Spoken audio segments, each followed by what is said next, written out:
Good morning, gamers. Today is Tuesday, January 17th, 2017, and I'm Greylock3491 here for my daily look at the news with you.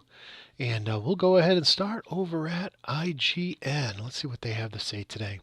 So it looks like their top 5 stories are No Switch Borderlands, How to Pre-Order the Switch, Best Action Movie, Sherlock Final Preview, or I should say Sherlock Finale Review, and Wii U Game of the Year. Other news stories they have is some daily deals on Mirror's Edge, a big, large, inflatable Xbox controller. Um, GameStop sells out of Switch pre-orders, and how Nintendo kept the Switch below $300. And let's see what else we have here. Ninja Garden will be back when the time is right. Xbox One is getting a new guide. Pokemon, have you completed all the side quests? And I think that's it. So let's see what stories we want to look at here. No Switch Borderlands. I believe that's just saying the next Borderlands is not coming to the Switch. How to pre-order the Switch, that'd be good to know because I know several people have sold out. And let's see what the Wii U Game of the Year is. Daily deals, we'll take a look at that. Behold the inflatable Xbox controller. And GameStop sells out of Switch pre-orders rather. And how Nintendo kept the Switch below 300. We'll also take a look at Xbox One is getting a new guide. And that'll do it. Let's take a look at the first story here. Gearbox CEO doesn't see Borderlands 3 coming to the Nintendo Switch. You know, it's a first-person or third-person action adventure. I think it would work on the Switch. I don't know why do we want to bring it to the Switch. So basically, the guy at Gearbox said, I don't see it happening. We were talking to Nintendo, but that stopped for some reason. They have other priorities. So, don't know what that means, but we'll move on to the next story here. The complete guide to pre-ordering Nintendo Switch consoles, games, and accessories. Let's see here. These are all linked to Amazon, Best Buy, Target. Although last time I checked, Amazon was sold out. Yeah. So I'm still sharing the Amazon affiliate link for Good Morning Gamers in the show notes, but it looks like they're sold out right now. So let's go back to the next story here. And it looks like Paper Mario Color Splash is the Wii U Game of the Year.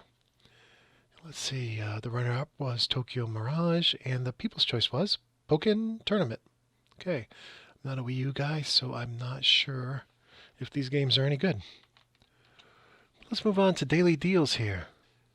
Looks like you can get the Mirror's Edge Catalyst Collector's Edition for $99 instead of $200. Well, don't know if that's a super great deal. It looks like Amazon has a sale on SD cards. Pretty good prices, 64 gig for $16, not bad. Oh, here's a 23-inch IPS LED HD monitor for $109. Let's see where that goes. Oh, PlayStation 4 Pro with both Call of Duty Infinite Warfare and Deus Ex for $399. That's not bad. Xbox controller and cable for Windows, $49.99. Now that's actually a good deal because the same controller will work with your Xbox. So usually these controllers are you know, they can be upwards of $65. So that's not a bad deal at all. And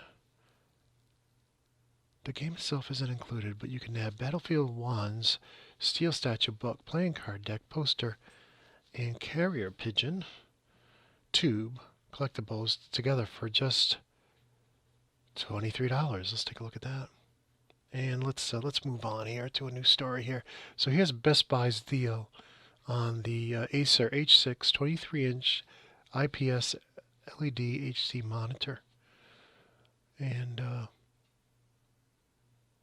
seems to be a pretty good deal. Anytime you can get a 23-inch screen for around $100, it's a good deal. All right, it looks like you can get the Battlefield 1 Collector's Edition for $24. I'm going to go ahead and add this to the cart. Next, we have Xbox Unreals, the Xbox Inflatable for summer, currently only available in Australia. And if you're listening, this is a huge white Xbox One controller that's actually an inflatable flotation device. So it's pretty big. I mean, it's probably over 4 feet in width. Definitely something you could lay on, although the joysticks may not make that too comfortable. So you wouldn't be able to lay on it this way because you'd have this joystick right in your back, I would imagine. That's funny. That's funny. I think that's a cool thing, though. All right, so let's hear about GameStop selling out of their Nintendo Switch pre-orders. Did you get one? No, I did not. I'm really just holding out to see what apps are available, as I talked last night on the Bandit Gamers podcast. I need to know if I can use it as an e-reader and as a video streaming device as well. All right, well, let's move on to the next story here. Nintendo avoids packed-in games to keep their Switch price under $300. Yeah, I don't see that being really true, because they could have came up with their own fun little game and put it in there for free. IP they already owned.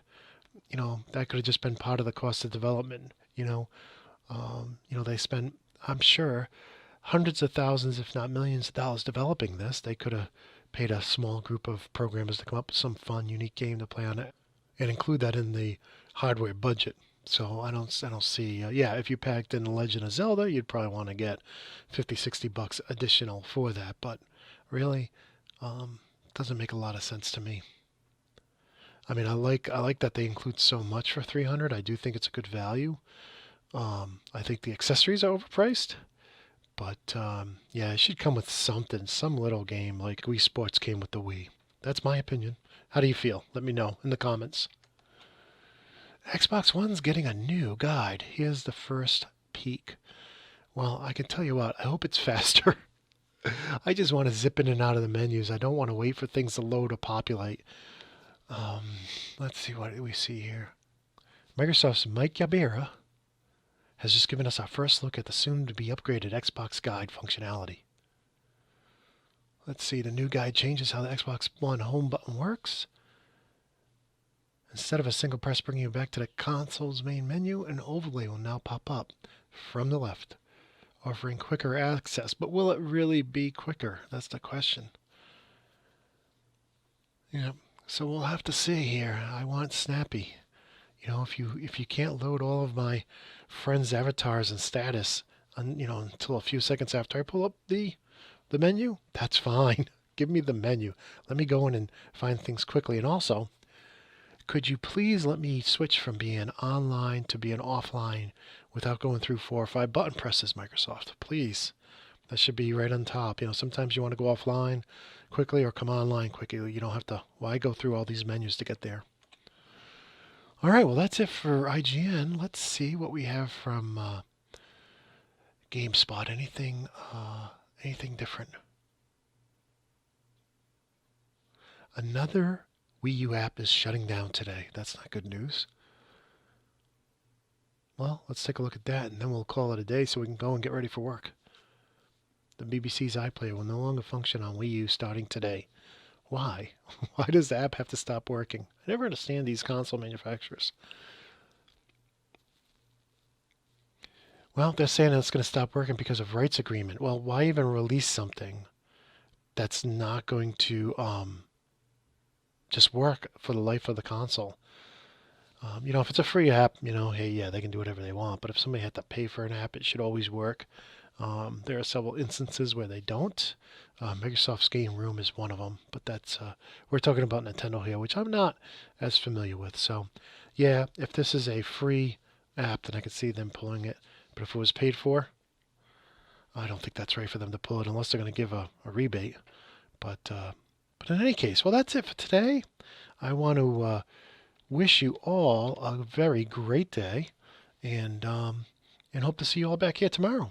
Until then, peace.